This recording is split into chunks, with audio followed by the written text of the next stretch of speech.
Some people never learn. Some people just return to the same warmth that burned them, like they didn't earn the scars the first time. Yeah.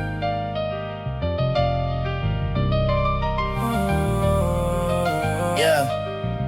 I've been moving through this city like a ghost with a schedule. Penthouse conversations, but the loneliness is textual. I can feel it in the thread count, feel it in the echo when I'm talking to myself at 3 a.m. in the vestibule. You was always good at leaving right before I needed you. You had timing like a surgeon, made the cut feel medicinal. Told yourself you did me favors, told yourself it was reciprocal. But you took the only version of myself I found acceptable, and I rebuilt. Yeah, I built it out of discipline and silence, built it out of studio sessions, built it out of private islands, built it out of avoiding every question about the violence that was happening inside me while I'm smiling for the clients. That's the tax on being needed, that's the toll on being relied on. Every hand that's reaching for you pulls a little of the iron from your spine, and you don't notice till you're standing there compliant, wondering how the lion that you were became this quiet. I don't talk about it much because the words feel like confession, and I never found a church that didn't weaponize my questions. So I carry it like luggage through the terminals and check-ins, nod and smile at everybody, never showing the progression of a man who's getting further from the boy who had a bad time, who believed that love was simple, who believed in the right time, and who believed that if you showed enough, you'd earn enough return. And I've been unlearning that lesson, still got scar tissue from learning. You were close enough to hurt me,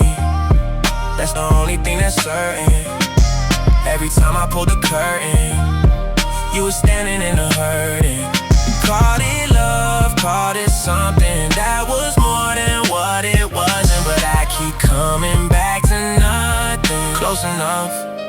Tell me why the ones who know you are the ones who use the knowledge like a key they made a copy of before they left the cottage. Why the intimacy we built became your stored advantage. Why the softness that I showed you was eventually leveraged. I've been sitting with that question like a stone inside a pocket, smooth from all the turning, but it's heavy and it's constant. I don't blame you anymore, I graduated from that process, but I'd be lying if I said I didn't feel it in the body. Therapy taught me language for the things I used to bury, taught me words like avoiding and the nervous system carries, taught me that the way I love is probably hereditary, that my father never showed me what it looks like when it's varying from the template that he got from his own father. That's the legacy, the invisible inheritance, the posture and the weaponry. You learn to hold yourself a certain way, become the effigy of every man before you, and you wonder at the remedy. So I'm doing the work now, got the journals and the sessions, got the breath work in the morning, got the hard one self-compassion, got the boundary conversations, got the difficult progressions, got a therapist who asked me why I laugh at my own questions. But I traded all for one night where the feeling didn't frighten me, where I let somebody love me without watching them ironically, where I didn't check the exits before settling in comfortably, where the one felt like the answer and not just another artist. You were close enough to hurt me,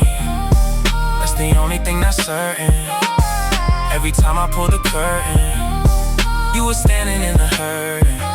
Called it love, called it something that was more than what it wasn't. But I keep coming back to nothing. Close enough. And maybe I was difficult, and maybe I was critical of every little signal that suggested it was physical and not the spiritual connection that I needed it to be. Maybe I asked too much of you, or maybe you asked too much of me. Maybe we were both just reaching in the dark for something steady. Maybe neither one of us was really ever ready. Maybe all the good intentions still don't stop the bleeding.